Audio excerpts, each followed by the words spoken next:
Hello friends, welcome to our YouTube channel. My name is Rudra और आज हम बात करेंगे ओआरएम के बारे में। ओआरएम क्या होता है और नेम ऑफ ओआरएम या टूल्स।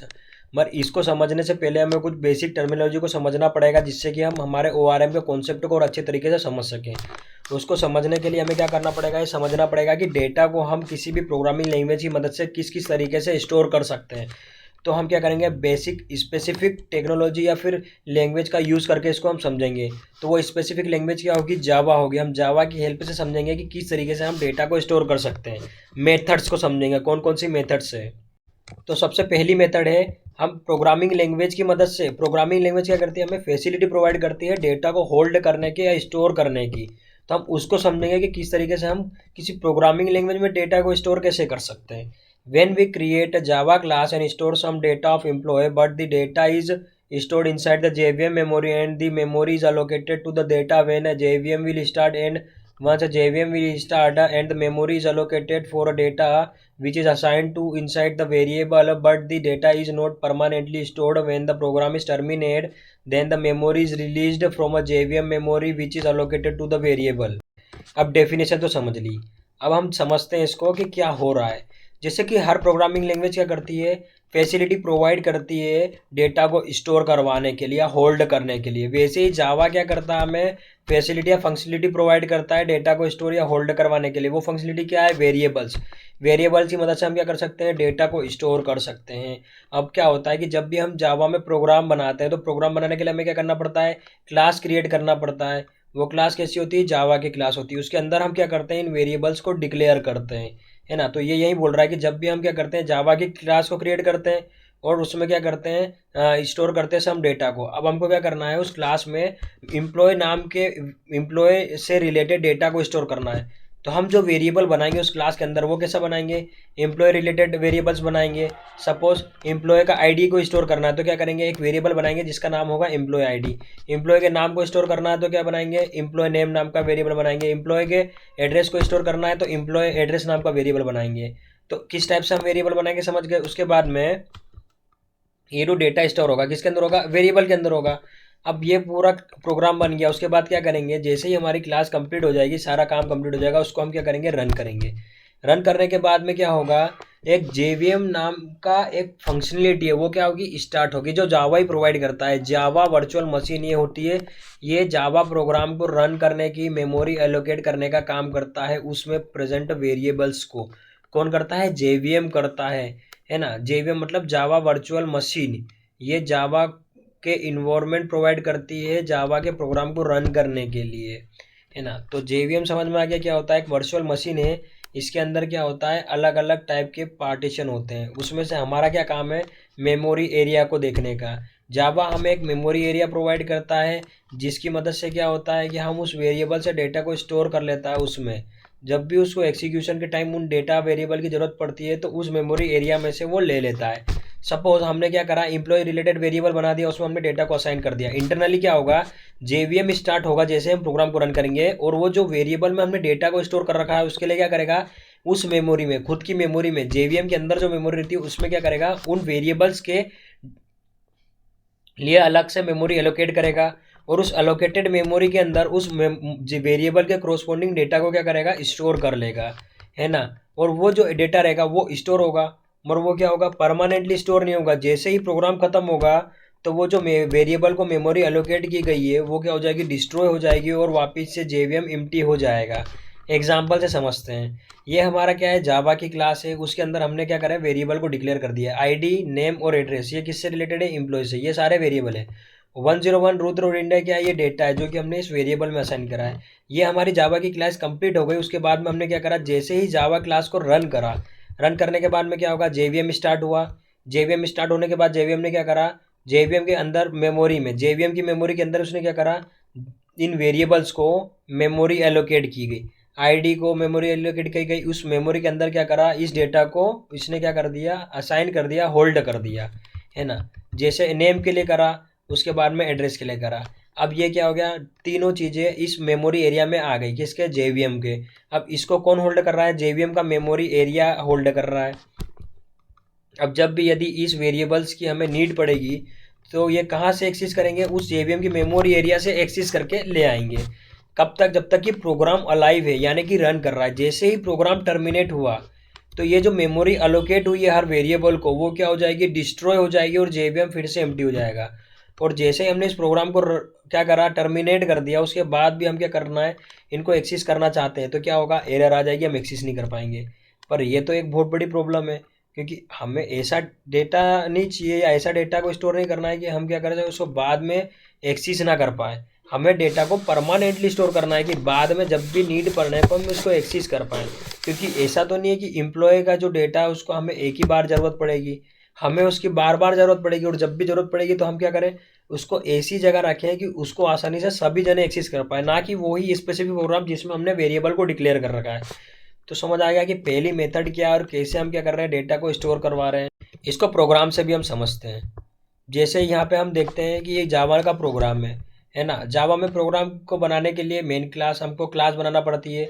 उसके बाद क्या करते हैं, मेन मेथड बनाते हैं जिसके अंदर लॉजिकल कोड लिखते हैं जिसको एग्जीक्यूट करना है। हमने एक वेरिएबल बनाया है नेम नाम का, उसके अंदर हमने क्या करा, असाइन कर दिया। सबसे पहले हमने यहाँ पे मेथड कॉल करी। ये मेथड क्या कर रही है, इस मेथड को कॉल कर रही है, जो क्या कर रही है, रिटर्न कर रही है एन को। एन क्या है, एक स्ट्रिंग है। ये कहाँ आएगी, जब हम इस मेथड को कॉल करेंगे तो उसके साथ हमको पैरामीटर में एक स्ट्रिंग देना पड़ेगी। वो स्ट्रिंग यहाँ आएगी और यहाँ आके वो वापस रिटर्न हो जाएगी। तो यहाँ नेम नाम का मेथड कॉल हुआ है और उसने क्या करा, यहाँ पे यही स्ट्रिंग को रिटर्न कर दिया है, तो ये नेम में चले गई। अब नेम क्या कर रहा है, हमारे समझने के लिए, ओवरव्यू के लिए हम देख रहे हैं कि ये नाम नेम के वेरिएबल में ये रुद्र असाइन हो गया। हमारे इंटरनली क्या हो रहा है, जैसे ही प्रोग्राम स्टार्ट हो रहा है तो जेवीएम स्टार्ट होगा। जैसे ही प्रोग्राम को रन करेंगे तो जेवीएम स्टार्ट होगा। जेवीएम उसकी मेमोरी एरिया में क्या करेगा, इस नाम नाम के वेरिएबल में, नेम नाम के वेरिएबल के लिए क्या करेगा, एक मेमोरी एलोकेट कर देगा, मेमोरी एरिया एलोकेट कर देगा। उस मेमोरी एरिया में क्या होगा, ये रुद्र नाम की स्ट्रिंग या डेटा को क्या करेगा, वो स्टोर कर देगा या होल्ड करके रखेगा। कब तक? जब तक कि वो प्रोग्राम रन कर रहा है। जैसे ही वो टर्मिनेट होगा, यहाँ से वो एलोकेटेड एरिया जो है वो क्या हो जाएगा, डिस्ट्रॉय हो जाएगा। तो हम क्या करते हैं, प्रोग्रामिंग लैंग्वेज के द्वारा जो हमें फैसिलिटी फंक्शनलिटी प्रोवाइड की गई डेटा को स्टोर करने की, वो क्या है, सफिशिएंट नहीं है, हमारी रिक्वायरमेंट को पूरा नहीं कर पा रही है। हमको बाद में भी एक्सेस करना उस डेटा को, मगर हम नहीं कर पा रहे हैं। जब भी हम टर्मिनेट करेंगे वैसे ही वो डिस्ट्रॉय हो जा रहा है। तो इस प्रॉब्लम को सोल्व करने के लिए क्या करेंगे, सेकेंड मेथड पे जाएंगे। सेकेंड मेथड क्या है हमारी, फाइल सिस्टम। अब हम क्या करेंगे, फाइल सिस्टम का यूज़ करेंगे सेकंड मेथड, क्या करने के लिए, डेटा को स्टोर करने के लिए, है ना। तो हम सबसे पहले समझेंगे कि फाइल होता क्या है। The work of a file system in a computer is multi faceted and crucial for storing, managing and accessing data efficiently. यानी कि समझने की कोशिश करते हैं। हर कंप्यूटर में क्या होता है, फाइल सिस्टम होता है, और फाइल सिस्टम का यूज़ क्या होता है, अलग अलग तरीके से करा जाता है। और वो क्या करता है, फैसिलिटी प्रोवाइड करता है स्टोर करने की, डेटा को मैनेज करने की और इफिशिएंट तरीके से एक्सेस करने की, जिस उसके अंदर जो डेटा रखा है उसको, है ना। अब इसको जावा में समझते हैं कि ये किस तरीके से काम करता है। In file system, in Java file system is use as a database. Java में ये फाइल सिस्टम डेटाबेस की तरह यूज होता है। In which we can store a data permanently after terminating a program, it store a data in file. जैसे ही हम क्या करते हैं, प्रोग्राम को टर्मिनेट करते हैं, यहाँ पे हम जेवीएम का यूज नहीं कर रहे हैं। जेवीएम में तो डेटा स्टोर होगा, मगर हम क्या कर रहे हैं, अलग से वो डेटा को क्या कर रहे हैं, स्टोर कर रहे हैं फाइल में। तो जब भी हम प्रोग्राम क्या करेंगे, टर्मिनेट करेंगे, तो वो डेटा तो रिलीज हो जाएगा जेवीएम में से, मगर जो हमने अलग से स्टोर कर रखा है फाइल में, क्या कर रखा है, अलग से किसी टेक्नोलॉजी का यूज़ कर रहे हैं डेटा को स्टोर करने के लिए, तो वो फाइल में एग्जिस्ट करेगा। भले ही वो प्रोग्राम टर्मिनेट हो जाएगा और जो मेमोरी एलोकेट हुई जेवीएम में वो भी डिस्ट्रॉय हो जाएगी, मगर वो डेटा फिर भी प्रेजेंट होगा किसमें, फाइल में। और जहाँ पे हम क्या करते हैं, डेटा को स्टोर करते हैं और कलेक्शंस ऑफ डेटा को स्टोर करते हैं, वो क्या कहलाता है, डेटाबेस कहलाता है। क्या कहलाता है, डेटाबेस। तो वो फाइल क्या हो जाएगी, हमारे लिए एक डेटाबेस हो जाएगी, क्योंकि उसमें कलेक्शंस ऑफ डेटा को हम क्या करेंगे, स्टोर करेंगे। किस तरीके से, परमानेंटली स्टोर करेंगे, जो कि प्रोग्राम के बाद भी वहाँ पे एग्जिस्ट करेगा। हम सोचते हैं आरडीएमएस क्या है। When RDMS is not present then which database management system is use to store a data. मतलब जब आरडीएमएस सिस्टम नहीं था, आगे हम इसको थ्योरी से समझेंगे आरडीएमएस क्या होता है। अभी हम सिर्फ नाम से इसको समझते हैं आरडीबीएमएस। जब नहीं था तो हम क्या करते थे, सिंपल डीबीएमएस सिस्टम का यूज़ करते थे। क्या करते थे, डेटाबेस मैनेजमेंट सिस्टम का यूज़ करते थे। यानी कि कहने का मतलब ये है कि यदि हम सिंपल फाइल का यूज़ करते हैं किसी चीज़ को स्टोर करने के लिए, सपोज मान लो कि हमारे पास में इमेजेस है बहुत सारी, अब उसको हमने क्या करा है, फाइव फॉरगेट कर लिया। सपोज किसी फंक्शन से related image, specific school function से रिलेटेड इमेज को हमने स्कूल फोल्डर में रख दिया, कॉलेज फंक्शन से रिलेटेड इमेज को हमने कॉलेज के फोल्डर में रख दिया, मैरिज स्पेसिफिक इमेज को हमने मैरिज फोल्डर में रख लिया, है ना। अब ये क्या करा हमने, 3 अलग अलग फोल्डर बनाए 3 अलग अलग इवेंट्स की इमेजेस को स्टोर करने के लिए। तो यहाँ पे क्या करना पड़ रहा है हमें, तीनों जो डेटा है उस डेटा को क्या करना पड़ रहा है, इंडिविजुअल या सेपरेट करने के लिए हमें फोल्डर बनाना पड़ रहा है। उसके बाद में हमने यहाँ पे क्या करा, उसको अरेंज करा फोल्डर बना के, उसके बाद में उनको मेंटेन करना पड़ रहा है। यानी कि कोई सा डेटा इसमें डुप्लीकेट फोटो तो नहीं आ रही है, या फिर क्या बोलते हैं, कोई फोटो मिस तो नहीं है। ये सारा काम किसको करना पड़ रहा है, हमको करना पड़ रहा है। डुप्लीकेट फोटो या फिर जो मिसिंग फोटो, ये क्या है, इंटीग्रिटी और कंसिस्टेंसी, ये दोनों काम किसको करना पड़ रहा है, यूज़र या डेवलपर को मेंटेन करना पड़ रहा है। और जो फाइल में जो डेटा को स्टोर करना या फिर रिट्रीव करना, कौन सी फाइल डुप्लीकेट है उसको डिलीट करना, और जो फाइल में करेक्शन है वो भी हमें करना पड़ेगा। यदि 2 फाइलें है ना, एक फोटो अच्छी नहीं है, फोटो अच्छी है, तो उस फोटो को, जो बुरी फोटो उसको हटा के जो अच्छी फोटो उसको वो करना, मतलब अपडेट करना, या फिर फोटो को इंसर्ट करना फोल्डर में। ये सारा काम क्या हो गया, इंसर्ट करना, अपडेट करना, रिट्रीव करना, मतलब फोटो को निकालना, है ना, और दूसरे फोल्डर में डालना, उसके बाद में डिलीट करना। ये सारा क्या काम हो गया, फंक्शनलिटी हो गई, जो हम क्या कर रहे हैं उस फोल्डर के ऊपर परफॉर्म कर रहे हैं। उसके बाद में फोल्डर को भी मैनेज करना और मेंटेन करना, ये काम भी हम कर रहे हैं, और उन फोल्डर्स को अरेंज हमारे हिसाब से हम कर रहे हैं। तो क्या हुआ, इन फोल्डर को अरेंज करने के लिए अलग अलग कंपनीज ने क्या करा, सॉल्यूशंस निकाला। उन्होंने क्या करा, अलग अलग मॉड्यूल्स बनाए उस फोल्डर और स्ट्रक्चर्स को क्या करने के लिए, अरेंज करने के लिए, जिससे कि हम डेटा को एफिशिएंट तरीके से एक्सेस कर पाए। हम क्या करते थे, हमारे हिसाब से क्या करते थे, उसको अरेंज करते थे। अब इसको हम एक रियल वर्ल्ड सिनारियो या एग्जाम्पल समझने की कोशिश करते हैं कि सपोज यदि हम एक एग्ज़ाम की तैयारी कर रहे हैं गवर्नमेंट की, तो यदि हम खुद से कर रहे हैं तो क्या करना पड़ेगा, हम हमारे हिसाब से बुक्स को चूज़ करेंगे और उसके बाद में हमारे हिसाब से नोट्स बनाएंगे और खुद से पढ़ेंगे अलग अलग यूट्यूब चैनल से। जिससे क्या होगा, हमको कन्फ्यूज़न क्रिएट होगा और सारा काम वीडियोस को और ये लेक्चर्स को हमको किसको करना पड़ेगा, खुद को अरेंज करना पड़ेगा, देखना पड़ेगा कौन सा वीडियो अच्छा है या कौन सा नहीं है ना। उसके बाद में सेकंड, नोट्स लाना पड़ेंगे, तो कौन से नोट अच्छे हैं या नहीं है सारे हमें चूज़ करना पड़ेंगे, कौन सी बुक से हमें पढ़ना है या कौन सी से नहीं पढ़ना है। जिससे क्या होगा, हम प्रॉपर तरीके से किसी एक स्ट्रक्चर को फॉलो नहीं कर पा रहे हैं, और इससे हम क्या कर रहे हैं कि टाइम पे हमारी प्रिपरेशन या सिलेबस कंप्लीट नहीं हो रहा है। पर यदि इस प्रॉब्लम्स को सोल्व करने के लिए क्या करा, अलग अलग इंस्टीट्यूट्स ने अपने अपने क्या करे, कोर्स को लॉन्च करा, जिसमें क्या वो एक स्ट्रक्चर प्रोवाइड कर रहे हैं। क्योंकि हमारा काम क्या होना चाहिए, मेन हमारा काम है, हमारा फोकस किस पे होना चाहिए, पढ़ाई पे होना चाहिए, ना कि इन चीज़ों को ढूंढने में होना चाहिए, नोट्स को, बुक्स को, लेक्चर्स को। हमारा सिंपल काम होना चाहिए पढ़ाई करने का, क्योंकि हमारी मेन फंक्शनलिटी, हमारा मेन ऑपरेशन क्या परफॉर्म होना चाहिए, पढ़ाई। तो इस पढ़ाई वाले ऑपरेशन को कौन प्रोवाइड करता है, ये फंक्शनलिटी हमें अलग अलग इंस्टीट्यूट प्रोवाइड करती है। फंक्शनलिटी की सिर्फ आपको हमारी कोचिंग इंस्टीट्यूट में आना है, सारी चीज़ें हम आपको प्रोवाइड करेंगे, सिर्फ आप आपकी मेन फंक्शनलिटी पे ध्यान दो। आप स्टूडेंट हो तो आप पढ़ाई पे ध्यान दो। वैसे ही हम यदि फाइल सिस्टम का यूज़ कर रहे थे तो सारा काम हमें करना पड़ रहा था, और हमारा मेन काम क्या होना चाहिए डेवलपर का, डेटा पे ऑपरेशन परफॉर्म करने का, ना कि डेटाबेस पर, डेटाबेस को मेंटेन करने का, डेटाबेस में इंटीग्रिटी को मेंटेन करने का, मैनेज करने का डेटाबेस को। तो ये वाला काम किसने करा, कंपनीज ने ये प्रॉब्लम्स को देखी, तो उन्होंने बोला कि ये सारा काम हम करते हैं, आप डेवलपर हो तो आपका काम क्या होना चाहिए, डेटाबेस पे ऑपरेशन परफॉर्म करने का, तो आप ऑपरेशंस को परफॉर्म करो। हम क्या करते हैं, आपको डेटाबेस मैनेजमेंट सिस्टम प्रोवाइड करते हैं, सारा काम हम करेंगे। यानी कि वो डेटाबेस को मैनेज करने का, उसके बाद में मेंटेन करने का, रिकॉर्ड्स को, सारा काम कौन करेंगे, हम करेंगे। जिस तरीके से कोचिंग क्लास हमें पढ़ने के लिए बोलती है ना, वो ट्यूटर प्रोवाइड करती है, जिससे हम क्या करते हैं, पढ़ते हैं। अब वैसे ही जो ये डेटाबेस मैनेजमेंट सिस्टम है, डेटाबेस मैनेजमेंट सिस्टम क्या करता है, अलग अलग डेटाबेस मैनेजमेंट सिस्टम, अब इनसे कम्युनिकेट करने के लिए हमें किसी न किसी क्या करना पड़ेगा, लैंग्वेज की ज़रूरत पड़ेगी। तो क्या होता है कि हर वेंडर अपने हिसाब से क्या करता है, अपने अपने सिंटेक्स, अब क्यूरीज क्या करता है, प्रोवाइड करता है, जिसकी मदद से हम इन डेटाबेस मैनेजमेंट सिस्टम से इंटरेक्ट कर पाते हैं, है ना। अब नेक्स्ट क्या है हमारा, नेक्स्ट है RDMMS। RDMMS के पहले हम क्या करते थे, सिंपल टेक्स्ट फाइल का, store data in a simple text file with record organise sequentially. Example DBase, IBM, IMS, and CA Datacom. Easy to understand, manage but offer a limited query and data manipulation capabilities, especially for large data sets. Before the RDBMS system not come into market, we use IBM IMS and CA Datacom. यानी कि क्या होता है कि ये RDBMS, तो ये क्या है, एक DBMS, ये डेटाबेस मैनेजमेंट सिस्टम, ये मर ये क्या करता है, डेटा को स्टोर करने के लिए रेशनल मॉडल का यूज़ करता है। और ये जो सॉफ्टवेयर या डेटाबेस मैनेजमेंट सिस्टम, ये क्या करते हैं, बेसिक मॉडल्स का यूज़ करते हैं।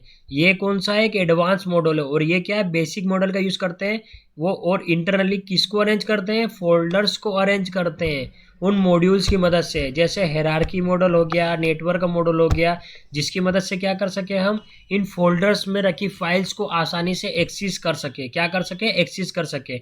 हम डेटा किस में स्टोर करते हैं, नॉर्मल सिंपल टेक्स्ट फाइल में, है ना। और उन रिकॉर्ड्स को सीक्वेंसली ऑर्गेनाइज करने का काम किसका रहता है, इन डेटाबेस मैनेजमेंट सिस्टम का रहता है, क्योंकि ये हमें अलग अलग कंपनी प्रोवाइड करती फैसिलिटी। मर क्या है कि ये फैसिलिटी तो प्रोवाइड करती है, मगर इनकी भी कुछ लिमिटेशंस होती है ना। इनकी भी कुछ लिमिटेशंस या बाउंड्रीज होती है। इनका ये कहना पड़ता है कि हम ये सारी फैसिलिटी सिर्फ लिमिटेड डेटा सेट्स के लिए ही प्रोवाइड कर रहे हैं। यदि आपने डेटा की लिमिट बढ़ाई तो क्या होगा, वो उसमें प्रॉब्लम्स क्रिएट होगी, आप आसानी से डेटा को एक्सेस नहीं कर पाओगे। जैसे सपोज हम मोबाइल फ़ोन का यूज़ करते हैं, तो यदि हम क्या करते हैं, लिमिटेड स्पेसिफिकेशन का सपोज मोबाइल लेते हैं, 2 GB रैम एंड 16 GB रोम का यदि हम क्या करते हैं, मोबाइल फ़ोन लेते हैं, तो उसमें क्या कर सकते हैं, हम 11 या 14 GB तक ही डेटा को स्टोर कर सकते हैं। जैसे जैसे हम पास में जाते जाएंगे तो मोबाइल क्या होगा, अनअप्रोप्रिएटली बिहेव करेगा, मतलब सही से चलेगा नहीं, हैंग होने लग जाएगा। वैसे ही ये क्या करेंगे, डेटाबेस मैनेजमेंट सिस्टम रिएक्ट करेंगे। तो ये क्या है, एक मेजर प्रॉब्लम है कि हम इस प्रॉब्लम को कैसे सोल्व करें। ये जो मेजर प्रॉब्लम है इसको हम देखेंगे आगे। उससे पहले हम देखेंगे कि किस तरीके से हम क्या कर सकते हैं, इस फाइल सिस्टम से कम्युनिकेट करवा सकते हैं हमारी जावा लैंग्वेज को। क्या करवा सकते हैं, जावा लैंग्वेज की मदद से इस फाइल सिस्टम से इंटरेक्ट कर सकते हैं।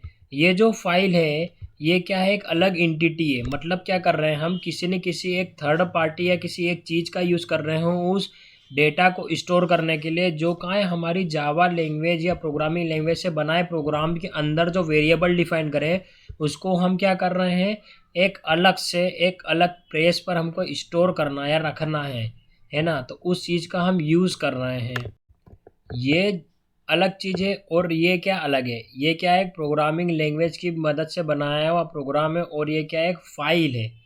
अब नॉर्मली हम क्या करते हैं, इस पे ऑपरेशन परफॉर्म करने के लिए हम GUI का यूज़ करते हैं। यानी कि विंडोज़ पे जाते हैं, राइट क्लिक करते हैं, न्यू में जाते हैं, फोल्डर क्रिएट करते हैं, उस पर नाम कर देते हैं, है ना। तो हम क्या करते हैं, इस पर ऑपरेशन परफॉर्म करते हैं नॉर्मली। मगर इसमें हम किसकी मदद से ऑपरेशन परफॉर्म करते हैं, प्रोग्राम लिख के करते हैं। तो दोनों ही डिफरेंट चीज़ हो गई। अब जावा एप्लीकेशन को इस फाइल से इंटरेक्ट करवाने के लिए कुछ तो करना पड़ेगा। तो जावा क्या करती है, हमें लाइब्रेरी प्रोवाइड करती है। यानी कि वो बोलती है कि आप क्या कर सकते हो, आप इसी लैंग्वेज की मदद से, जावा लैंग्वेज या प्रोग्रामिंग करके ही, प्रोग्राम बना के ही आप क्या कर सकते हो, इसको एक्सेस कर सकते हो। हम जो फैसिलिटी या फंक्शनलिटी लाइब्रेरी हम आपको प्रोवाइड करेंगे, उस लाइब्रेरी का यूज़ करके, उसके अंदर जो फंक्शनलिटी है उसका यूज़ करके आप क्या कर सकते हो, इस फाइल को एक्सेस कर सकते हो, इसके ऊपर ऑपरेशन परफॉर्म कर सकते हो। मगर ये फाइल कौन सी है, ये डेटाबेस मैनेजमेंट सिस्टम नहीं है, ये वो फाइल है जो हम क्या करते हैं, नॉर्मली यूज़ करेंगे, खुद से यूज़ कर रहे हैं, खुद से मैनेज करने का काम कर रहे हैं, है ना। ये हम नॉर्मल फाइल का यूज़ कर रहे हैं, किसी डेटाबेस मैनेजमेंट सिस्टम का यूज़ नहीं कर रहे हैं। यदि डेटाबेस मैनेजमेंट का सिस्टम का यूज़ करते हैं तो हम क्या करते हैं, उससे स्पेसिफिक लाइब्रेरी या टूल्स का यूज़ करते हैं। वो कौन प्रोवाइड करता हमें, वो खुद हमें प्रोवाइड करता DBMS सिस्टम। हमारी लैंग्वेज हमें क्या करती, उससे इंटरेक्ट करवाने के लिए कोई ना कोई लाइब्रेरी प्रोवाइड करती। मगर हम सिंपल फाइल से यूज़ कर रहे हैं, इसलिए क्या करेंगे हम, जो हमें जावा, अब जावा का यूज़ करके हम क्या कर रहे हैं, इससे इंटरेक्ट करवाने का काम कर रहे हैं। तो जावा हमें क्या करेगी, फंक्शनलिटी प्रोवाइड करेगी। बोले कि भैया ये वाली लाइब्रेरी, यदि आप इस टेक्नोलॉजी से यूज़ करना चाहते हो, इंटरेक्ट करना चाहते हो, तो आप इस लाइब्रेरी को यूज़ करो। क्या करो, आपके प्रोग्राम में इस लाइब्रेरी का यूज़ करो, क्योंकि इस लाइब्रेरी के अंदर वो सारी फंक्शनलिटी है जिसकी हेल्प से आप क्या कर सकते हो, इस फाइल से इंटरेक्शन कर सकते हो, इस फाइल के ऊपर ऑपरेशन परफॉर्म कर सकते हो। रखे डेटा के अंदर, सॉरी, इस फाइल के अंदर रखे डेटा के ऊपर क्या कर सकते हो, ऑपरेशन परफॉर्म कर सकते हो। सपोज मुझे ये डेटा को इसके अंदर क्या करना है, स्टोर करना है। तो क्या करूँगा, सबसे पहले इस फाइल को जो कि जावा के आईओ पैकेज के अंदर रखी है, इस फाइल को क्या करूँगा, इस प्रोग्राम के अंदर लोड करूँगा। लोड करने के बाद में क्या करूँगा, उस फंक्शन का यूज़ करूँगा जिसकी मदद से मैं क्या कर सकता हूँ, इस डेटा को स्टोर कर सकता हूँ इस फाइल के अंदर। क्या कर सकता हूँ, स्टोर कर सकता हूँ। तो क्या करा, इसको यूज़ करा, इंसर्ट नाम के फंक्शन है। सपोज सिनारियो समझ लो कि इंसर्ट नाम का फंक्शन है जिसमें क्या करा है, तीनों डेटा को मैंने पास करा और उसको क्या कर दिया, इंसर्ट कर दिया। तो फाइल में आके इंसर्ट हो जाएगा। अब मेरे को रिट्रीव करना है तो क्या करूँगा, रिट्रीव नाम का फंक्शन का यूज़ करूँगा, उसके अंदर क्या करूँगा, एम्प्लॉय की आईडी दे दूंगा। तो आईडी से क्रॉसपोंडिंग जो भी डेटा है वो क्या करेगा, ये फाइल मुझे क्या करेगा, डेटा को पास कर देगा। और मैं उसको क्या करूँगा, स्क्रीन पर दिखा दूंगा। अभी हम प्रोग्राम से कि किस तरीके से हम इस फाइल को लोड करेंगे हमारे जावा प्रोग्राम में और इंटरेक्ट करेंगे इस फाइल से। तो सपोज करते हैं ये क्या हो गया, हमारा जावा का क्लास हो गई है ना। हमने क्लास बनाई राइट टू फाइल, फाइल में राइट करने के लिए क्लास बनाई है ना, जावा का प्रोग्राम, उसके अंदर मेन मेथड बनाई और उसके अंदर ये क्या लिखा, कोड लिखा जो क्या है, एग्जीक्यूट होने वाला, एग्जीक्यूट करेंगे इस कोड को। तो क्या करा, सबसे पहले फाइल का ऑब्जेक्ट बनाया। क्या करा, हमने उस लाइब्रेरी का यूज़ करा जो हमें जावा प्रोवाइड करती है इससे इंटरेक्शन कराने के लिए। तो सबसे पहले उसको क्या करा, हमने इस हमारे प्रोग्राम में लोड करा। कैसे करा, इंपोर्ट स्टेटमेंट की मदद से लोड कर लिया। लोड करने के बाद में फंक्शन है, क्या है, सबसे पहले हमने उसको बताया कि कौन सी फाइल में लोड करना है, उसके बाद में क्या लोड करना है। तो ये जो डेटा है, this is some data that I want to store in the file. ये डेटा को क्या करना है, इस डेटा डॉट टेक्स्ट फाइल में स्टोर करना है। तो हमने राइट फंक्शन का यूज़ करा और उसके बाद में क्या कर लिया, लिखने के बाद में, राइट करवाने के बाद में फाइल में हमने वो फाइल को क्लोज कर दिया। तो अब ये जो डेटा है वो क्या होगा, इस फाइल के अंदर स्टोर हो जाएगा। और अब जब भी हम प्रोग्राम को टर्मिनेट करेंगे, ये डेटा क्या होगा, परमानेंटली इसमें स्टोर हो जाएगा। काय में स्टोर हो जाएगा, इस फाइल के अंदर स्टोर हो जाएगा। हम डायरेक्टली इस फाइल से कम्युनिकेट कर रहे हैं। और यदि हमको किसी और प्रोग्राम की मदद से इस डेटा को एक्सेस करना तो हम क्या कर सकते हैं, कर सकते हैं। यदि ये प्रोग्राम को हम टर्मिनेट कर देते हैं उसके बाद भी हम इस डेटा को क्या कर सकते हैं, एक्सेस कर सकते हैं। बस लिमिटेशंस क्या क्या है इसकी वो हम आगे देखेंगे। मगर अभी हम क्या करेंगे, ये किस तरीके से जो हम डेटा इसमें स्टोर करेंगे किस तरीके से मैनेज करेगा, किस तरीके से हम मैनेज करेंगे फोल्डर्स को, डेटा को एक्सेस करने के लिए, वो अभी हम समझेंगे एक सिनारियो को लेकर। अब सिनारियो क्या है समझना, कि एक कंपनी है जो क्या करती है, प्रोडक्ट्स बनाती है। किससे रिलेटेड, स्पोर्ट्स से रिलेटेड प्रोडक्ट्स बनाती है। और वो प्रोडक्ट्स का क्या हो जाते हैं, टी शर्ट्स हो गए, शर्ट हो गए, स्टंप हो गए, बैट हो गए, बॉल हो गए। अब यदि इन सारी चीज़ों को क्या कर दूंगा मैं, एक ही साथ में एक ही फोल्डर्स के अंदर रख दूंगा तो डिफ़िकल्ट होगा। अब क्या होएगी, इनके साथ साथ हमें क्या करना है, एम्प्लॉय से रिलेटेड डेटा को भी रखना है। अब कौन कौन से एम्प्लॉयज हो गए, सेल्स डिपार्टमेंट, मतलब सेल्स करने वाले एम्प्लॉय अलग हो गए और मैन्युफैक्चर करने वाले एम्प्लॉय अलग हो गए। यदि मैं क्या करता हूँ, मैन्युफैक्चरिंग एम्प्लॉय के डिटेल्स या फिर सेल एम्प्लॉयज़ के डिटेल्स और स्पोर्ट्स वियर प्रोडक्ट की डिटेल और मैं स्पोर्ट्स इंस्ट्रूमेंट प्रोडक्ट की डिटेल, ये सभी को क्या करता हूँ, साथ में रख दूंगा। तो क्या होगा, एम्बिग्यूटी, डुप्लीकेटी क्रिएट होगी, मतलब डुप्लीकेट डेटा भी हो सकता है। उसके बाद मेंटेन करने में भी दिक्कत आएगी। और तीसरी बात क्या होगा, इजी टू एक्सेस नहीं रहेगा। जब भी हमको ढूंढना होगा तो हमें थोड़ा सर्च करना पड़ेगा, तब जाके हम क्या करेंगे, उस डेटा को फाइंड कर पाएंगे।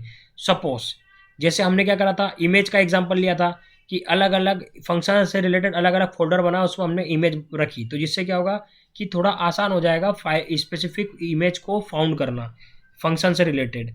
अब यदि हम क्या करते हो, सारी फाइलों को एक में ही रख देते हैं फोल्डर में, तो क्या होता, स्पेसिफिक फंक्शन से रिलेटेड इमेज को फाउंड करना बहुत डिफिकल्ट हो जाता। वैसे ही यहाँ पर होगा। तो वो प्रॉब्लम को सोल्व करने के लिए हमने क्या करा, हेरारिकल मॉडल को यूज़ करा। हेरारिकल मॉडल को यूज़ कराने की फोल्डर्स के अंदर फोल्डर्स को क्रिएट करें, जिससे हम क्या कर सके, स्पेसिफिक फोल्डर्स में हम क्या कर सके, उसको स्टोर कर सके स्पेसिफिक डेटा को। तो हमने क्या करा, प्रोडक्ट और डिपार्टमेंट दो टाइप के फोल्डर बनाए। किसके अंदर, XYZ फोल्डर के अंदर। ये क्या है, कंपनी का नाम है। अब जो प्रोडक्ट फोल्डर है इसमें भी हमने दो फोल्डर बनाए। किसके लिए, स्पोर्ट्स रिलेटेड स्पेसिफिक प्रोडक्ट्स को अलग अलग करने के लिए, यानी कि स्पोर्ट्स वियर को अलग करने के लिए और स्पोर्ट इंस्ट्रूमेंट्स को अलग करने के लिए। स्पोर्ट्स इंस्ट्रूमेंट्स में क्या आ जाएंगे, बैट आ जाएगा, बॉल हो जाएगा, स्टंप्स आ जाएंगे, है ना। और उसके अंदर हमने क्या करी, एक फाइल को क्रिएट करा जिसमें हमने क्या करा, प्रोडक्ट का नाम लिखा, यानी कि कौन से प्रोडक्ट्स को हम क्या कर रहे हैं, मैन्युफैक्चर कर रहे हैं और कितने प्रोडक्ट्स हमने अभी तक मैन्युफैक्चर कर लिए। वो सारा डेटा किसके अंदर रखा हमने, स्पोर्ट इंस्ट्रूमेंट्स फोल्डर के अंदर रखा। वैसे ही स्पोर्ट्स वेयर फोल्डर के अंदर हमने क्या करी, एक फाइल बनाई, उसके अंदर हमने क्या करा, स्पोर्ट्स वेयर्स के प्रोडक्ट्स का नाम लिखा, उसके अंदर हमने क्या करा, कितने प्रोडक्ट्स हमने क्या करा अभी तक मैन्युफैक्चर कर लिए।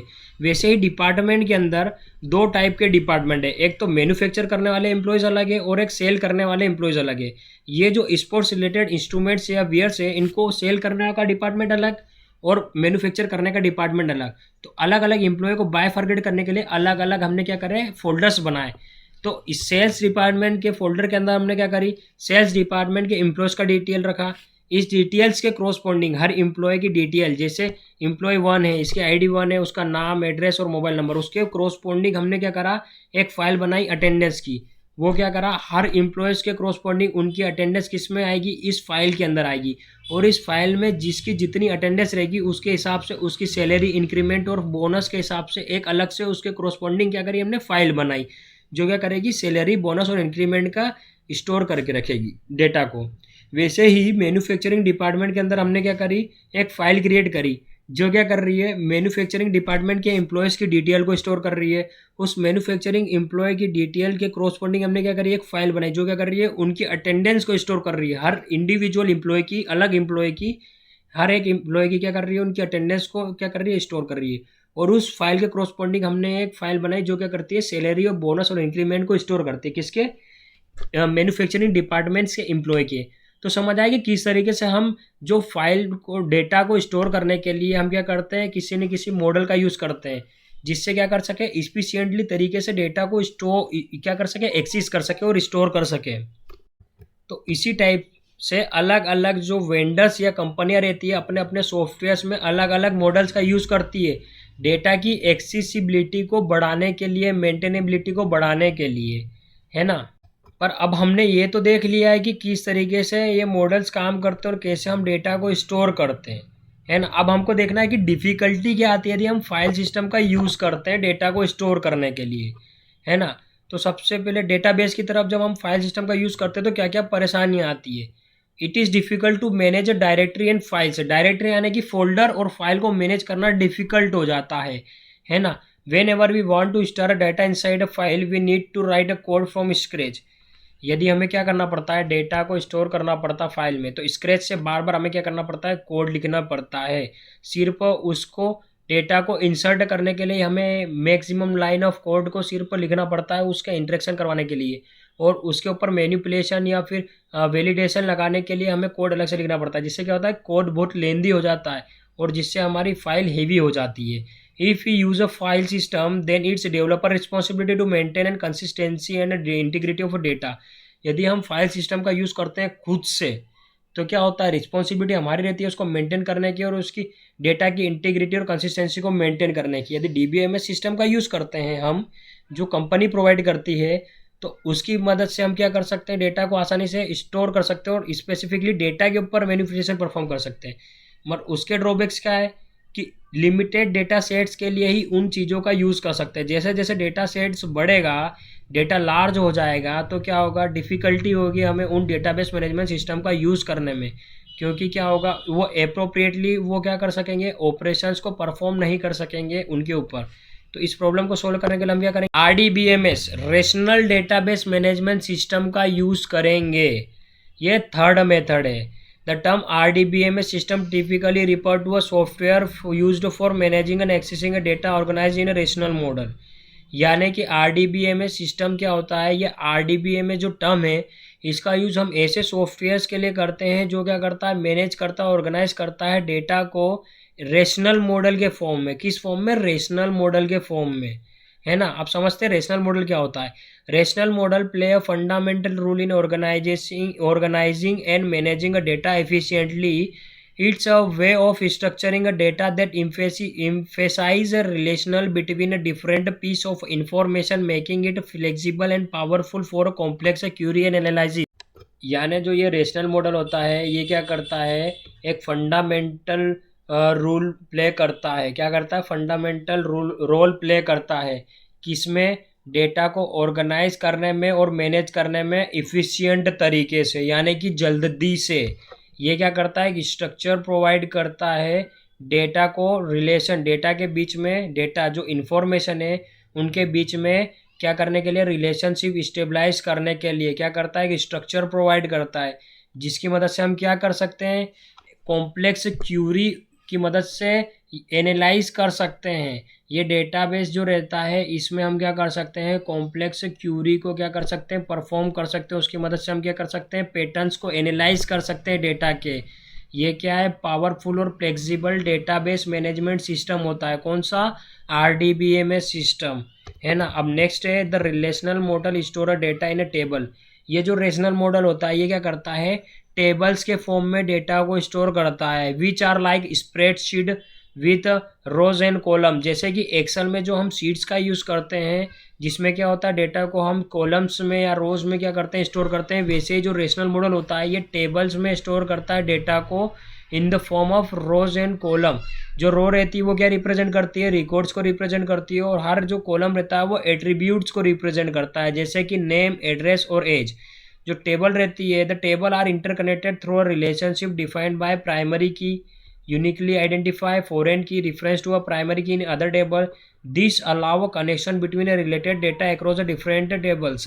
MySQL, PostgreSQL, Oracle database, Microsoft SQL Server and SQLite for a popular example of RDMS systems built on the relational model.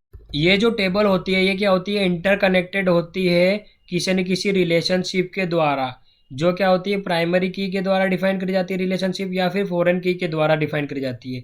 ये हम आगे समझेंगे कि प्राइमरी की और फॉरेन की होती क्या है। ये अलाउ करती है कनेक्शन किसके बीच में, रिलेटेड डेटा के बीच में, अलग अलग टेबल के रिलेटेड डेटा के बीच में कनेक्शन स्टेबलाइज करने के लिए हम किसी न किसी रिलेशनशिप का यूज़ करते हैं, है ना, जो किसके द्वारा डिफाइन करते हैं, प्राइमरी की या फॉरेन की। ये जो MySQL, PostgreSQL, Oracle, Microsoft server, SQL server और SQLite, ये क्या है, RDBMS सिस्टम्स के क्या है, एग्जाम्पल है। ये क्या करते हैं, रेशनल मॉडल्स के ऊपर बने हुए सिस्टम्स है, DBMS मैनेजमेंट सिस्टम्स। अब ये भी क्या है, ये सिस्टम तो है मगर ये कौन प्रोवाइड कर रही है, अलग अलग कंपनीज प्रोवाइड कर रही है डेटा को स्टोर करवाने के लिए। तो हमें क्या करना पड़ेगा, इससे कम्युनिकेट करने के लिए किसी न किसी लैंग्वेज का यूज़ करना पड़ेगा, और वो लैंग्वेज क्या है, SQL है, स्ट्रक्चर क्यूरी लैंग्वेज। अब हर वेंडर ने इस लैंग्वेज को अपने अपने हिसाब से कस्टमाइज़ कर रखा है। क्या कर रखा है, कस्टमाइज़ कर रखा है। जैसे कि हम क्या करते हैं कि उससे कम्युनिकेट कर सकते हैं। SQL क्या है, कॉमन स्टैंडर्ड है, उस स्टैंडर्ड को फॉलो करते हुए अपनी अपनी फंक्शनलिटी के हिसाब से हर वेंडर ने, हर कंपनी ने अपने सॉफ्टवेयर के हिसाब से उसको कस्टमाइज़ कर दिया है। और जब भी हमें क्या करना है, उस सॉफ्टवेयर का यूज़ करना, तो उस लैंग्वेज का यूज़ करना पड़ेगा, जिसकी मदद से हम क्या कर सकते हैं, कम्युनिकेट कर सकते हैं। मगर ये जो लैंग्वेज है SQL और जो जावा, ये दोनों ही डिफरेंट लैंग्वेज है। क्या है, डिफरेंट लैंग्वेज है। अब जावा की ऑपरेशंस हम क्या कर सकते हैं, इस डेटाबेस मैनेजमेंट सिस्टम पे ऑपरेशन नहीं परफॉर्म नहीं कर सकते, और SQL को हम क्या कर सकते हैं, डायरेक्टली जावा में यूज़ नहीं कर सकते। ये दोनों ही डिफरेंट लैंग्वेजेस है। तो इस प्रॉब्लम को सोल्व करने के लिए हम क्या करेंगे, एग्जाम्पल से इसको समझने की कोशिश करेंगे, डायग्राम से, है ना। तो ये क्या हो गई, हमारी एक जावा की क्लास हो गई जिसमें हमने क्या करा, 3 वेरिएबल्स बना लिए, है ना। और ये हमारा हो गया डेटाबेस। ये किस टाइप का डेटाबेस है, रेशनल डेटाबेस है, रेशनल मॉडल को फॉलो करता है डेटा को स्टोर करने के लिए, है ना। ये किस में करता है, टेबल्स में डेटा को स्टोर करता है in the form of records के फॉर्म में, है ना। रोज के फॉर्म में क्या करता है, ये डेटा को स्टोर करता है। और जो कॉलम जो रहते हैं वो क्या करते हैं, एट्रीब्यूट्स को शो करते हैं, जैसे ID, नेम और एड्रेस। ये क्या होगा, तीनों एट्रीब्यूट होगा, यानी कि ये बता रहे हैं कि ये जो कॉलम है इसमें क्या होगा, ID स्पेसिफिक डेटा स्टोर होगा, नेम वाले कॉलम में नेम स्पेसिफिक डेटा, और एड्रेस वाले कॉलम में एड्रेस स्पेसिफिक डेटा स्टोर होगा। और ये जो डेटा स्टोर हो रहा है वो क्या है, वो एज ए रिकॉर्ड क्या कर रहा है, एक्ट कर रहा है। ये जो डेटा है 101, रुद्र और इंडिया, ये तीनों क्या है, अलग अलग एट्रीब्यूट्स के डेटा हैं। अब ये जब भी हम इसको स्टोर करेंगे तो वो क्या होगा, एज अ रिकॉर्ड स्टोर होगा, यानी कि ये पूरी क्या होगा, एक रो में स्टोर होता है, तो इसको क्या बोलते हैं, रिकॉर्ड बोलते हैं। हर रो को क्या बोलेंगे, रिकॉर्ड बोलेंगे। मगर ये जो है डेटाबेस, ये क्या करेगा, SQL क्यूरी का यूज़ करेगा ऑपरेशन परफॉर्म करने के लिए, और जावा लैंग्वेज जावा का यूज़ करेगी प्रोग्राम्स को क्रिएट करने के लिए। मगर दोनों से कम्युनिकेट कराना हो यदि हमें, तो क्या करना पड़ेगा, किसी न किसी चीज़ का यूज़ करना पड़ेगा। जैसे 2 पर्सन्स अलग अलग लैंग्वेज को जानते हैं, दोनों को कम्युनिकेट कराने के लिए किसी ट्रांसलेटर का यूज़ करना पड़ता है। वैसे ही जावा क्या प्रोवाइड करेगी, हमें एक टेक्नोलॉजी प्रोवाइड करेगी जिसकी मदद से हम क्या कर सकते हैं, हमारे प्रोग्राम में उस टेक्नोलॉजी का यूज़ करके इससे हम कम्युनिकेट कर सकते हैं। क्या कर सकते हैं, कम्युनिकेट कर सकते हैं। ये जो सिनारियो है, हम जावा लैंग्वेज का यूज़ कर रहे हैं, जावा को पढ़ रहे हैं, इसलिए जावा का यूज़ करके हम इसको समझ रहे हैं। हर लैंग्वेज में सेम प्रोसीजर फॉलो होगी, है ना। मगर हम यहाँ पे क्या कर रहे हैं, जावा लैंग्वेज को यूज़ करके समझ रहे हैं। तो ये जावा का हम क्या करेंगे, जो वो कौन सी टेक्नोलॉजी होगी जो जावा में प्रोवाइड करेगी, जेडीबीसी। कौन सी होगी, जेडीबीसी। ये हो गई हमारी जेडीबीसी। ये क्या करेगी, हमें फंक्शनलिटी प्रोवाइड करेगी जिसकी मदद से हम क्या करेंगे, इस डेटाबेस से क्या करेंगे, ऑपरेशन परफॉर्म करेंगे या इंटरेक्ट करेंगे। अब डेटाबेस से ऑपरेशन परफॉर्म करने के लिए हमें क्या करना पड़ेगा, डेटाबेस से कनेक्शन परफॉर्म करना पड़ेगा। यानी कि इस जावा को बताना पड़ेगा कि जो आप इंटरेक्शन कर रहे हो वो कौन से डेटाबेस से करना है। तो वो बताने के लिए हम किसका यूज़ करेंगे, दोनों के बीच में कनेक्शन स्टेबलाइज करने के लिए ये जेडीबीसी ड्राइवर का। ये किसके अंदर है, इस टेक्नोलॉजी के अंदर है, जेडीबीसी के अंदर। ये ड्राइवर क्या करेगा, दोनों जावा एप्लीकेशन और डेटाबेस के बीच में कम्युनिकेशन कराने का काम करेगा। एक बार जब कनेक्शन स्टेबलाइज हो जाएगा तो हमें क्या करना है, इंटरेक्शन करना है। यानी कि सपोज करो कि एक नदी है, नदी में क्या है कि नदी से इस पार या उस पार जाने के लिए हमें किसी न किसी चीज़ की ज़रूरत पड़ेगी। तो क्या है वो चीज़, एक पुल है। वो पुल बनने के बाद में हम इधर से उधर जा सकते हैं किसी न किसी व्हीकल की मदद से। वैसे ही व्हीकल क्या है, जेडीबीसी है, जो क्या करेगा, जावा एप्लीकेशन स्पेसिफिक कोड को कन्वर्ट करेगा एसक्यूएल स्पेसिफिक या डेटाबेस स्पेसिफिक लैंग्वेज में, और डेटाबेस स्पेसिफिक लैंग्वेज के कोड को जावा स्पेसिफिक लैंग्वेज कोड में क्या करेगा, कन्वर्ट करेगा। कौन, जेडीबीसी। जैसे व्हीकल क्या करेगी, हमें इस पार से उस पार ले जाने का काम करेगी। व्हीकल क्या करेगी, सिर्फ ले जाने का काम करेगी। वैसे ही जो जेडीबीसी है वो हमारी प्रॉब्लम्स को, क्यूरी को ले जाने का काम करेगा और कन्वर्ट करने का काम करेगा। जेडीबीसी क्या करेगा, कनेक्शन कराने का काम करेगा, जिसके ऊपर से हम जाएंगे, क्योंकि कनेक्शन स्टेबलाइज होगा उसी के बाद में तो हम जाएंगे ना कि कौन सा डेटाबेस से इंटरेक्शन करना है। तो ये कौन बताएगा, जेडीबीसी बताएगा। तो जेडीबीसी का हम क्या करेंगे, यूज़ करेंगे कम्युनिकेशन करने के लिए। क्या करने के लिए, कम्युनिकेशन करने के लिए। तो ये जो ईएमपी है, ये क्या है, हमारी एक टेबल है। अब इसको हम कोड से समझ रहे हैं कि किस तरीके से हम जेडीबीसी का यूज़ करेंगे। तो ये क्या हो गया, हमारा कोड हो गया। और ये जो हो गई टेबल हो गई, टेबल में रखा है डेटा, किस फॉर्म में, रोज के फॉर्म में। ये क्या हो गया, रिकॉर्ड हो गया। 101 रुद्र और बेंगलोर, ये क्या हो गया, रिकॉर्ड 1। 102 अमन और हैदराबाद, ये रिकॉर्ड 2। और 103 अंकित और तमिलनाडु, ये क्या हो गया, रिकॉर्ड 3 हो गया। तो हमारी टेबल में कितने रिकॉर्ड है, 3 रिकॉर्ड है। हर रो क्या करती है, एक रिकॉर्ड को रिप्रेजेंट करती है। और ये जो आईडी, नेम और एड्रेस, ये क्या है, एक एट्रीब्यूट्स को रिप्रेजेंट करते हैं। यानी कि आईडी वाले कॉलम में सारी आइडिया आएगी, नेम वाले कॉलम में सारा नेम आएंगे, और एड्रेस वाले कॉलम में सारे एड्रेस आएंगे, है ना। ये डेटाबेस हो गया। अब ये डेटाबेस, हर अलग अलग कंपनी अलग अलग डेटाबेस प्रोवाइड करती है।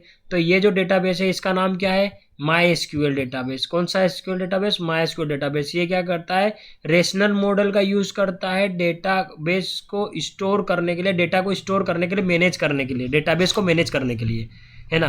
तो हम किस तरीके से इससे इंटरेक्ट करने के लिए जेडीबीसी का यूज़ करेंगे। तो जेडीबीसी को क्या करना पड़ेगा, हमें सबसे पहले हमारे प्रोजेक्ट में क्या करना पड़ेगा, उस ड्राइवर से कनेक्शन स्टेबलाइज करना पड़ेगा। सबसे पहली स्टेप है हमें क्या, कि इसको बताना पड़ेगा जावा एप्लीकेशन को कि कौन से डेटाबेस से इंटरेक्ट करना है। तो हमने क्या करा, सबसे पहले हमने उस यूज़ करा किसको, ड्राइवर को। ये क्या है, क्लास है जो को यूज़ करेगी कनेक्शन स्टेबलाइज करने के लिए। कौन, जावा एप्लीकेशन यूज़ कर लिया। उसके बाद में हमने क्या करा, उसके अंदर एक मेथड है गेट कनेक्शन। गेट कनेक्शन क्या करेगी, इससे कनेक्शन बनाने का काम करेगी, जिसमें हम पास करेंगे उस डेटाबेस का नाम जिसको हम यूज़ कर रहे हैं डेटा स्टोर करने के लिए। तो हमने क्या करा, उस डेटाबेस का नाम लिखा। क्या, सबसे पहले उसको बताया कि ये किस टाइप का डेटा है। तो बताया माईएसक्यूएल टाइप का डेटा है जो लोकल होस्ट 3306 पोर्ट नंबर पर चल रहा है। लोकल होस्ट यानी कि हमारी मशीन, जिस हम मशीन पे या जिस कंप्यूटर पे हम प्रोग्राम लिख रहे हैं उसी कंप्यूटर पे वो डेटाबेस भी प्रेजेंट है, इसलिए हम क्या कर रहे हैं, लोकल होस्ट उसको बताया है। उसके बाद में ईएमपी जो है वो क्या है, उस डेटाबेस का नाम है। और जो रूट है ये क्या है, उस डेटाबेस का यूज़र नेम और पासवर्ड है। तो इसकी मदद से आप क्या करो, उससे कनेक्शन स्टेबलाइज कर लो। तो एक बार कनेक्शन स्टेबलाइज करा, उसके बाद में हमने क्या करा, स्टेटमेंट क्रिएट करी। और इस स्टेटमेंट की मदद से हमने क्या करा, क्यूरी फायर करी। क्योंकि ये क्या करता है, क्यूरी को समझता है डेटाबेस, और ये क्या है, जावा लैंग्वेज को समझता है। अब क्यूरी का यूज़ करने के लिए इसमें किसमें, जावा में हमको क्या करा, जेडीबीसी ने फंक्शनलिटी प्रोवाइड करी, यानी कि फंक्शन प्रोवाइड करा। हम डायरेक्टली ये क्यूरी को लिख नहीं सकते थे, तो इसलिए जेडीबीसी ने क्या करा, हमें मेथड्स प्रोवाइड करी, जिसकी मदद से, यूज से हम क्या करते हैं, उस मेथड को कॉल करते हैं और उसके अंदर हम क्यूरी पास कर लेते हैं। इंटरनली वो जो जेडीबीसी रहती है वो सारा क्या करती है, टेक केयर करती है उस ऑपरेशन का जो हम क्यूरी की मदद से करवाना चाहते हैं। क्या करते हैं, करवाना चाहते हैं। तो हम यहाँ पे क्या चाहते हैं, सिलेक्ट ऑल फ्रॉम एम्प्लॉय, यानी कि ये जो डेटाबेस टेबल है एम्प्लॉय नाम की, इसमें से सारे रिकॉर्ड्स को सिलेक्ट कर लो। क्या करो, सिलेक्ट कर लो, और हमारे इस रिजल्ट सेट में क्या कर दो, स्टोर कर दो। अब रिजल्ट सेट में स्टोर कर दिया। अब result sort the rs dot next, ये क्या है, इंस्टांस है किसका, रिजल्ट सेट का। अब रिजल्ट सेट के अंदर क्या हो गया, सारा रिकॉर्ड आ गया है ना, यानी कि समझ लो रिफरेंस के लिए कि एक टेबल पूरी की पूरी इसके अंदर आ गई। अब टेबल के डेटा को स्टोर करना है, तो ये जो RS है सबसे पहले किसको पॉइंट करता है, अब हमको रो को क्या करना है, एक्सेस करना है। तो सबसे पहले रो का जो पॉइंटर होगा, RS का जो पॉइंटर होगा कहाँ पर होगा, यहाँ पे होगा, ID को पॉइंट करेगा। कहाँ करेगा, ID को पॉइंट करेगा। तो हमने क्या करा, एक वाइल लूप चलाया और उसमें लिखा RS डॉट नेक्स्ट, यानी कि जब तक कि नेक्स्ट पे 0 कोई भी रिकॉर्ड फाउंड नहीं हो तब तक कि इसको चलाओ। तो RS डॉट नेक्स्ट, अभी कहाँ पे RS इनिशियली कहाँ रहेगा, फर्स्ट रो में रहेगा, एकदम 0th रो पे रहेगा। 0th रो कौन सी हो गई, ID नेम और एड्रेस, ये 0th रो। इसके नेक्स्ट पे पॉइंट करो, यानी कि 101 वाले रिकॉर्ड पे पॉइंट करो, और 101 वाले रिकॉर्ड पे पॉइंट करने के बाद, यानी कि 101 वाले रिकॉर्ड पे पॉइंट करो, यानी सपोज करो कि जो RS है, RS के पास में टेबल तो चलेगा, ये तो हमने पहले देख लिया था, है ना। तो जो RS क्या है, पॉइंट करेगा। तो RS का यूज़ क्यों कर रहे हैं, बताने के लिए कि जो कॉलम में से हम जो डेटा एक्सेस करवाना चाह रहे हैं, तो वो कॉलम कौन से रो में से डेटा को एक्सेस करेगा, वो रो बताएगी, RS बताएगा कि कौन से रो में से करना है। RS जिसको पॉइंट कर रहा है, अभी किसको पॉइंट कर रहा है, 1 को पॉइंट कर रहा है। तो RS dot gate int method का यूज़ कर रहे हैं इंट टाइप की वैल्यू को गेट करने के लिए। मगर कौन से कॉलम में से, ये हमें इसको स्पेसिफिकली बताना पड़ेगा।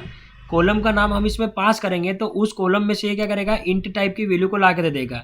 यदि हम यहाँ पे कॉलम का नाम कोई गलत डाल देते हैं तो क्या करेगा, ये एरर कर देगा, या फिर एक्सेप्शन क्रिएट कर देगा, या एक्सेप्शन थ्रो कर देगा। पर हम क्या कर रहे हैं यहाँ, RS यानी कि RS में प्रेजेंट गेट इंट नाम की मेथड का यूज़ कर रहे हैं इंटीजर वैल्यू को लाने के लिए किसी कॉलम में से, है ना। तो वो कॉलम कौन सा हो गया, 1 हो गया। अब ये कौन सी रो में से लाना है, ये कौन बताएगा, RS बताएगा। तो RS करंट में किसको पॉइंट कर रहा है, 1 से फर्स्ट वाली रो को।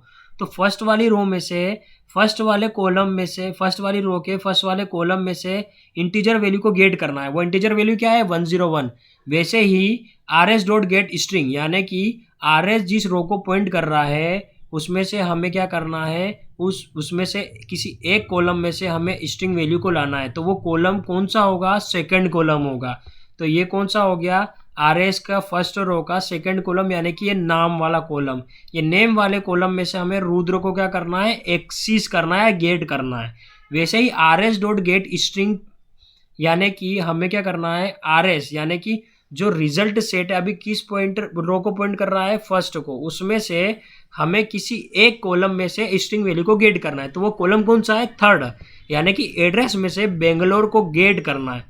तो ये मेथड्स का क्या यूज है, समझ आ गया। ये किसके अंदर होती है, RS रिजल्ट सेट के अंदर रहती है। ऑपरेशन परफॉर्म करने के लिए इसका यूज करते हैं स्पेसिफिक रो और कॉलम्स के बीच में। अब हमें डेटा को गेट करना हो या एक्सेस करना हो, हम यहाँ पे क्या कर रहे हैं, सारा काम कर लिया। अब क्या होगा, पहली बार हमने सारे डेटा को एक्सेस कर लिया। अब जो पॉइंटर होगा, अब ये पूरा काम हो गया, प्रिंट कर दिया। अब वाइल लूप वापिस से चलेगा, RS डॉट नेक्स्ट करेगा तो क्या आ जाएगा, सेकंड रिकॉर्ड पर आ जाएगा। सेकंड रिकॉर्ड पे भी वही मेथड फॉलो होगी। फिर क्या होगा, प्रिंट करने के बाद में सारा डेटा को सेकंड रिकॉर्ड के नेक्स्ट पे पॉइंट करेगा, किस पे, 103 पे। अब 103 पे आने के बाद में सबको प्रिंट करेगा, फिर वापिस जाएगा, फिर RS डॉट नेक्स्ट करेगा। अब 103 के बाद में कोई कॉलम या रो है, रो है क्या, रो कुछ भी नहीं है, तो क्या हो जाएगा, यहाँ पे 0 आ जाएगा। तो RS dot next is not equal to 0, तो क्या हो जाएगा, ये वाइल लूप टर्मिनेट हो जाएगा और कनेक्शन क्लोज हो जाएगा। तो यहाँ पे मेन चीज़ हम फोकस करने वाली है कि सबसे पहले हम एग्जीक्यूट ऑपरेशन परफॉर्म करने के लिए क्या कर रहे हैं, सबसे पहले तो हम मैन्युअली क्यूरी लिख रहे हैं। दूसरी बात, डेटा को एक्सेस करने के लिए हम क्या कर रहे हैं, मेथड्स का यूज़ कर रहे हो, डेटा को इंडिविजुअली एक्सेस कर रहे हैं। क्या कर रहे हैं, इंडिविजुअल एक्सेस कर रहे हैं, है ना। अब हम समझेंगे एक्चुअली ORM को। तो ORM क्या होता है, अभी सारी हमने बेसिक टर्मिनोलॉजी पढ़ रही है। अब नेम ऑफ ORM टूल्स क्या होते हैं, ORM क्या होता है। तो सबसे पहले तो हम ये समझेंगे कि ORM आया क्यों मार्केट में, ORM की ज़रूरत ही क्यों पड़ी। जब JDBC हमारे पास में पहले से था, उसकी मदद से हम क्या कर लेते थे, डेटाबेस से इंटरेक्शन परफॉर्म कर रहे थे। तो पहला पॉइंट तो हमने वहाँ पे देखा था क्या, कि मैनुअली क्यूरी लिखना पड़ रही थी, है ना, और डेटा को हम क्या कर रहे थे, इंडिविजुअली एक्सेस कर रहे थे। तो पहली बात, जो डेवलपर है ये उसकी रिस्पॉन्सिबिलिटी नहीं है कि वो क्यूरी लिखे मैनुअली। ये बार बार मैनुअली क्यूरी लिखने के कारण क्या हो रहा था कि बहुत परेशानी हो रही थी। क्या हो रही थी कि डेवलपर को क्यूरी भी याद करना पड़ रही थी और ऑपरेशन भी परफॉर्म करना पड़ रहा था। जबकि क्यूरी लिखने का काम किसका है, डेटाबेस स्पेसिफिक इंजीनियर का है, और हमारा काम क्या है, सिर्फ ऑपरेशन परफॉर्म करना और वेबसाइट को बिल्ड करना। पर ये काम से बचने के लिए, और दूसरा एक्सेस कर रहे थे कैसे, 1 बाय 1। मगर जब जावा का यूज़ करते हैं या फिर किसी भी प्रोजेक्ट को बनाते हैं तो हम क्या करते हैं, ऑब्जेक्ट ओरिएंटेड अप्रोच को फॉलो करते हैं। मगर यहाँ पे क्या कर रहे थे, हम एक्सेस कर रहे थे कैसे, 1 बाय 1 डेटा को। मगर हमको क्या करना है, with the help of object की मदद से हमको क्या करना है, कम्युनिकेट करना है, ऑपरेशन परफॉर्म करना है डेटाबेस के साथ में। तो ये प्रॉब्लम्स को रिजोल्व करने के लिए JDBC की एक कॉन्सेप्ट आया, कौन सा, ORM, यानी कि ऑब्जेक्ट्स को हम क्यों ना जावा के ऑब्जेक्ट्स को डेटाबेस की टेबल के साथ में मैप कर दें। क्या कर दें, मैप कर दें।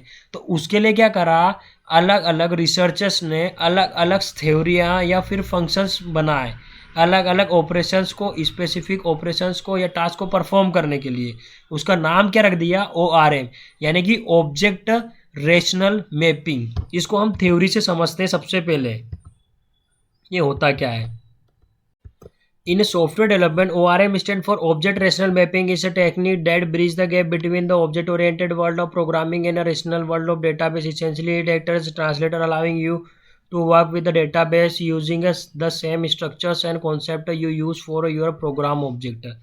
यानी कि हम क्या करते हैं, जावा में प्रोग्राम बनाते हैं किसकी मदद से, क्लासेस एंड ऑब्जेक्ट्स की मदद से, है ना। और हम जब JDBC का यूज़ कर रहे थे तो हम ऑब्जेक्ट्स की मदद से डेटा को स्टोर नहीं कर रहे थे, इंडिविजुअली मेथड्स की मदद से कर रहे थे।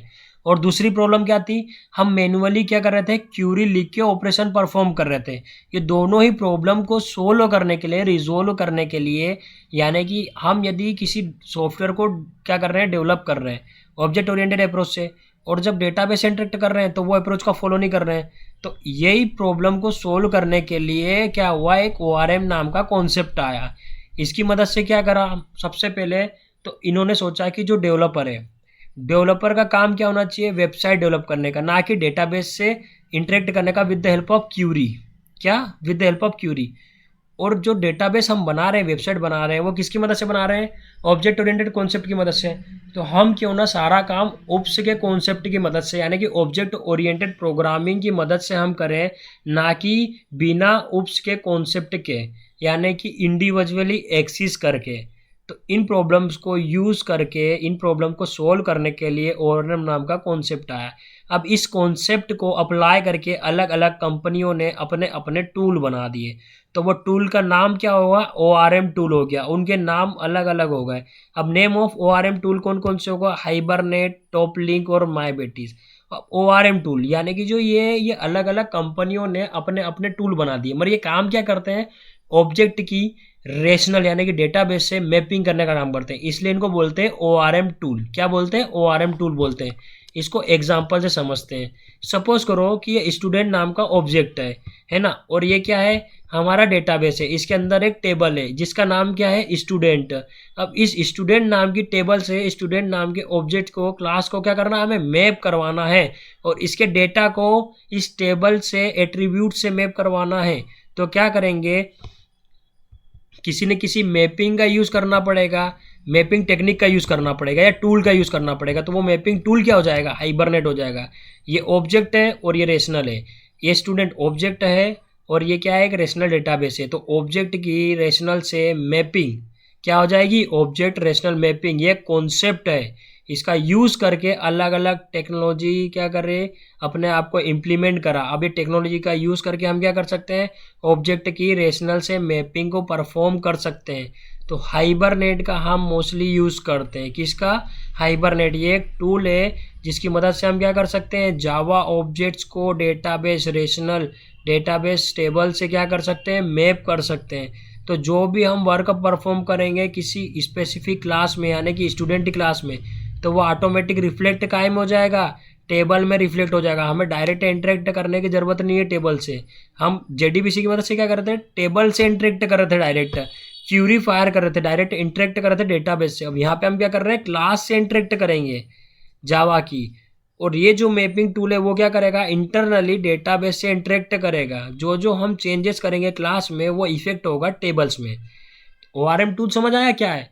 ORM टूल क्या करता है, मैपिंग करने का काम जो भी टूल परफॉर्म करेगा वो क्या करेगा, डेटाबेस से ऑब्जेक्ट का मैपिंग करने का काम जो परफॉर्म करेगा वो टूल क्या कहलाएगा, ORM टूल कहलाएगा। तो ORM टूल के कॉन्सेप्ट्स को यूज़ करके अपने अपने सॉफ्टवेयर अपनी अलग अलग कंपनियों ने क्या करें, इम्प्लीमेंट करें। तो वो क्या हो गए, ORM टूल्स कहलाने लग गए। इन ORM टूल्स का यूज़ क्या है ये भी हमने देख लिया। मैपिंग करने का काम करता है। जावा की क्लास से डेटाबेस की टेबल को मैप करना, उसके एट्रीब्यूट्स के, उसके वेरिएबल्स को उसके टेबल्स के एट्रीब्यूट से मैप करना, है ना। और उस एट्रीब्यूट्स जो है उससे क्रॉसपोंडिंग जो रो है उसमें डेटाबेस को, जो वेरिएबल्स में स्टोर डेटाबेस को क्या करना, स्टोर करना। सारा काम कौन करेगा, ये हाइबरनेट परफॉर्म करेगा या फिर ORM टूल परफॉर्म। अब इसका पर्पस क्या है, ORM का कोर पर्पस क्या था, हम देखते हैं इसको। फर्स्ट था bridge the gap between object oriented programming and rational database. यानी कि जो ऑब्जेक्ट ओरिएंटेड प्रोग्रामिंग और जो रेशनल डेटाबेस दोनों के बीच में जो गैप थी उसके बीच में क्या करता है, ये ब्रिज की तरह काम करता है। क्या करता है, ब्रिज की तरह काम करता है ना। उसके बाद में सेकंड क्या है, reducing the reliance on a manually written a query. जो हम जेडीबीसी की मदद से मैनुअली क्वेरी को रिटर्न करके ऑपरेशन परफॉर्म कर रहे थे, यहाँ पे क्या करना पड़ेगा हमें, वो काम हमें नहीं करना पड़ेगा। वो काम कौन करेगा, हाइबरनेट या ORM टूल खुद से कर लेगा। और तीसरा क्या है, simplify data access and manipulation for developers. इसकी मदद से क्या हो गया, डेटा को एक्सेस करना और मैनिपुलेशन करना क्या हो गया, आसान हो गया। हमें अब क्या करना है, क्यूरी को याद नहीं करना है और डायरेक्ट क्या करना है, ऑब्जेक्ट ओरिएंटेड अप्रोच को फॉलो करके डेटाबेस से एक्सेस करना है या इंटरेक्शन करना है। अब इसके एडवांटेजेस क्या क्या है, की एडवांटेजेस। पहला क्या है, इंप्रूव प्रोडक्टिविटी। इससे क्या हुई, प्रोडक्टिविटी इंप्रूव होगा। Developer can focus on object oriented logic rather than SQL syntax. यानी कि अब डेवलपर को क्या करना पड़ेगा, क्यूरी याद करने की जरूरत नहीं है, सिर्फ उसे ऑब्जेक्ट ओरिएंटेड लॉजिक को ही क्या करना पड़ेगा, फोकस करना पड़ेगा। क्यूरी SQL सिंटेक्स पे फोकस करने की जरूरत नहीं है, जिससे क्या होगी, इंप्रूव हो जाएगी productivity. Cleaner code, object oriented data access lead to a more readable and maintainable code. जिससे क्या हो जाएगा, उसे समझना और अरेंज करना, मेंटेन करना आसान हो जाएगा। ऑब्जेक्ट ओरिएंटेड में लिखा हुआ कोड को मैनेज और रीड करना आसान हो जाएगा और मेंटेन करना आसान हो जाएगा। कोड की क्लीनेबिलिटी बढ़ जाएगी। उसके बाद में थर्ड जो है, reduce error. ORM handle SQL generation, minimise the risk of typos and syntax mistake. अब जब हम यदि इसका यूज़ करते हैं ORM का, तो सबसे पहले क्या होगा, SQL जनरेशन, मतलब हम जिस मेथड का यूज़ करेंगे ORM क्या करेगा, ORM जो टूल होगा वो हमें मेथड्स प्रोवाइड करेगा। हम डायरेक्ट मेथड का यूज़ करके डेटा पास कर देंगे। अब वो इंटरनली उससे क्रॉसपोंडिंग वो क्यूरी खुद से जनरेट करेगा। तो हमें क्या होगा, ना तो सिंटेक्स एरर या फिर टाइपो मिस्टेक, क्यूरी लिखने में जो गलतियाँ होती है उसकी दिक्कत नहीं होगी। एक्सेप्शन को हैंडल नहीं करना पड़ेगा। सारा काम कौन कर लेगा, ORM टूल खुद ब खुद कर लेगा। अब नेक्स्ट है डेटाबेस इंडिपेंडेंस। मतलब कि how many ORM allow switching a database without significant code changes. यानी कि यदि जेडीबीसी में हमें क्या करना होगा, यदि किसी डेटाबेस को चेंज करना होगा तो हमें क्या करना पड़ेगा, उस डेटाबेस से कनेक्शन स्टेबलाइज करने के लिए स्पेसिफिक ड्राइवर का यूज़ करना पड़ेगा। उसके बाद में सेकंड, उसके स्पेसिफिक जो क्यूरी होगी उसका यूज़ करना पड़ेगा, है ना, और मेथड्स का यूज़ करना पड़ेगा। मगर यदि हम क्या करते हैं इसके लिए, और यदि हम चेंज करते हैं क्या डेटाबेस को, तो हमें क्या करना पड़ेगा, स्क्रैच से वापस से नया कोड लिखना पड़ेगा उस डेटाबेस के कोरोस्पोंडिंग। मगर यदि हम ORM का यूज़ करते हैं टूल का, हाइबरनेट का, तो क्या करना पड़ेगा, हमें सिर्फ थोड़ी सी कॉन्फ़िगरेशन को चेंज करना पड़ेगा और बाकी जो कोड है जो हम ऑपरेशन परफॉर्म करने का है डेटाबेस से, वो सारा क्या होगा, सेम होगा। हमें उससे चेंज करने की ज़रूरत नहीं पड़ेगी। तो की एडवांटेजेस क्या क्या होगा ORM के, ये हमें समझ लिया। अब हम थोड़ा एग्जाम्पल को भी देख लेते हैं डायग्राम वाले। ये हमारी जावा एप्लीकेशन हो गई और ये हो गया डेटाबेस।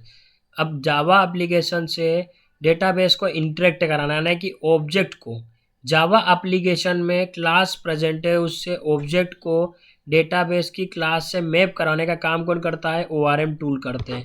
अब अलग अलग ORM टूल क्या करेंगे? अलग अलग फंक्शनलिटी प्रोवाइड करेंगे उससे कम्युनिकेट करने के लिए, यानी कि मेथड्स प्रोवाइड करेंगे, है ना।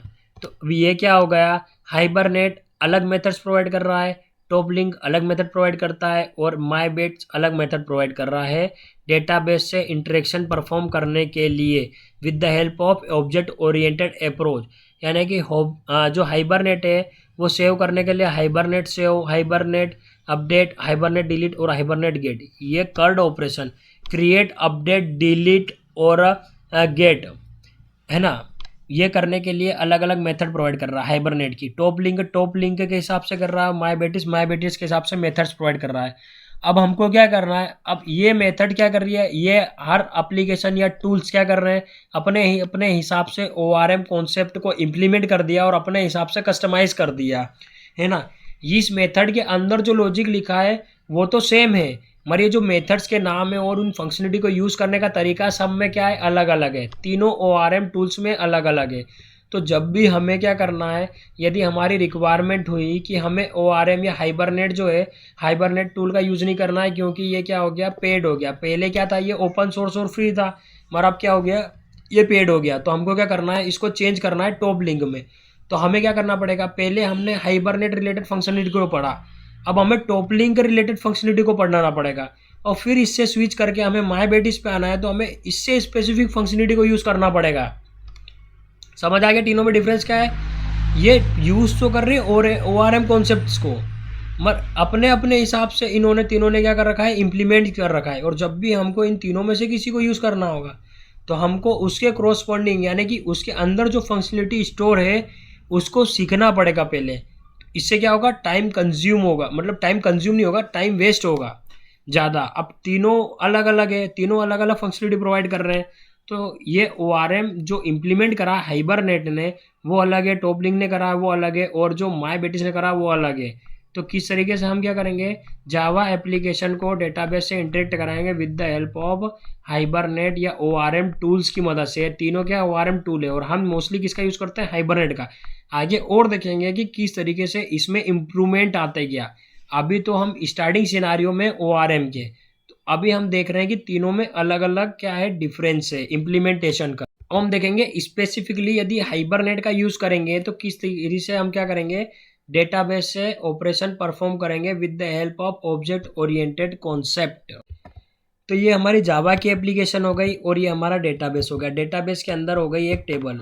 अब हमें क्या करना है? ये क्या हो गया? हाइबरनेट हो गया, जिसका हम यूज़ करेंगे हमारी जावा की एप्लीकेशन में इससे इंटरेक्ट करने के लिए डेटाबेस से with the help of object oriented approach, है ना।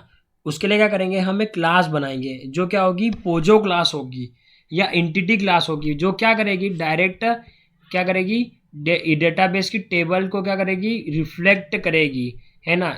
इसकी मैपिंग करेंगे हम इस टेबल के साथ में, किसकी मदद से? हाइबरनेट की मदद से। ये हमें फंक्शनलिटी प्रोवाइड करेगा, मैपिंग की फंक्शनलिटी प्रोवाइड करता है, जिसकी मदद से इस टेबल को, इस क्लास को हम क्या करेंगे? इस टेबल से क्या करेंगे? मैप करेंगे। और जब भी हम क्या करेंगे? इस क्लास में ऑपरेशन परफॉर्म करेंगे और डायरेक्ट रिफ्लेक्ट काय में होगा? डेटाबेस की टेबल में रिफ्लेक्ट होगा। ये क्या है? एक पोजो क्लास है। आगे देखेंगे पोजो क्लास होता क्या है। अभी हम समझने के लिए, इसको अंडरस्टैंडेबिलिटी के लिए समझ रहे हैं। अब जैसे हम क्या करेंगे? एक क्लास बनाएंगे हाइबरनेट को एक्टिवेशन करने के लिए। क्या करने के लिए? हाइबरनेट को एक्टिवेशन करने के लिए, या फिर हाइबरनेट की फंक्शनलिटी को यूज़ करेंगे इसमें। तो हमें क्या करना पड़ेगा? सबसे पहले हाइबरनेट को एक्टिव करना पड़ेगा, उसमें जो भी फाइल है उसको लोड करना पड़ेगा। उसके बाद में हम क्या करेंगे? ऑब्जेक्ट ओरिएंटेड अप्रोच से इस टेबल में ऑपरेशन परफॉर्म करेंगे। तो हम डायरेक्ट अप्रोच परफॉर्म नहीं करेंगे, हम इस पोजो क्लास का यूज़ करेंगे।